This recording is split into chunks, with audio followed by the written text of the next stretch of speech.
Puis est arrivé un moment où deux frères se sont brouillés. Alors c'est curieux parce que c'est presque physique. Hein. Vous voyez la tête des gens quand ils rentrent. Il fallait voir la tête de l'un avec l'autre. Ah ben ça se voyait tout de suite, hein. Ça respirait l'amour, le sourire respirait l'amour.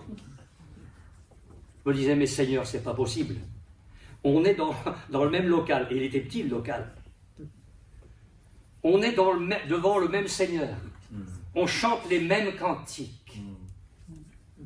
On médite la même parole de Dieu. On va partager le même pain et le même vin.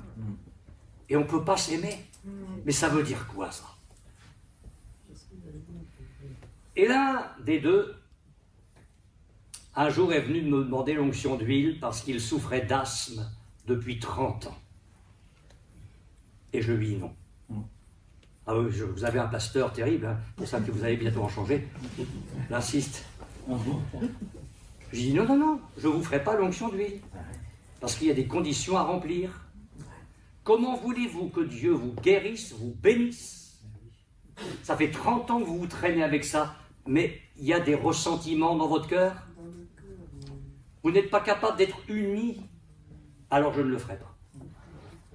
Réfléchissez, réglez vos affaires, on en reparlera. Alors le temps a passé, puis le frère a réglé ses affaires.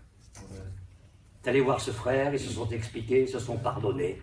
Vraiment, vraiment. Et il est revenu me voir, ce brave frère. Ben, je dis, ok, on va faire l'onction d'huile. Alors l'autre, c'était pas un ancien, mais ce jour-là, j'ai fait quelque chose d'exceptionnel. J'ai pris ce frère avec moi et on est allé au domicile de l'asthmatique.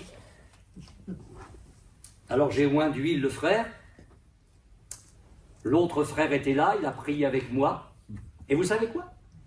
Ben, les 30 ans d'asthme ont disparu. Vous savez, je vous le dis, hein, si on n'est pas unis, parce qu'on peut faire semblant de l'être, le mercredi soir, mes frères et sœurs, nous perdons notre temps. Nous perdons notre temps, les prières, elles s'arrêtent à ce faux plafond de cette salle. Il faut que nous soyons unis. La Bible dit si deux s'accordent. Alors j'ai prêché quelque chose comme ça dans une église, à Paris, je m'en souviens, je ne suis pas prêt d'oublier ça. Après la prédication, les chrétiens se sont levés. Et avec le pasteur, on s'est regardé, on se demandait ce qui se passait. Les chrétiens se sont levés, ils se sont allés vers les uns et les autres. Certains pleuraient dans les bras l'un de l'autre, se réconciliant. Et le pasteur m'a dit, qu'est-ce qu'on fait avec la Sainte Seine? J'ai dit, on ne fait rien avec la Sainte Seine, c'est pas le moment. On est parti de là, je crois que c'était 1h30 de l'après-midi. Et là, il y avait la réunion d'évangélisation. Et on est revenu alors pour la réunion d'évangélisation. Les chrétiens étaient déjà là, continuant à régler leurs affaires. Le pasteur n'avait jamais vu ça. C'est ça, la construction de l'Église. Et je peux la détruire par des mauvais sentiments. Je peux la détruire si je n'accepte pas que Dieu construise, que des gens soient au-dessous de moi, et je vais vivre comme étant une pierre au-dessus de lui.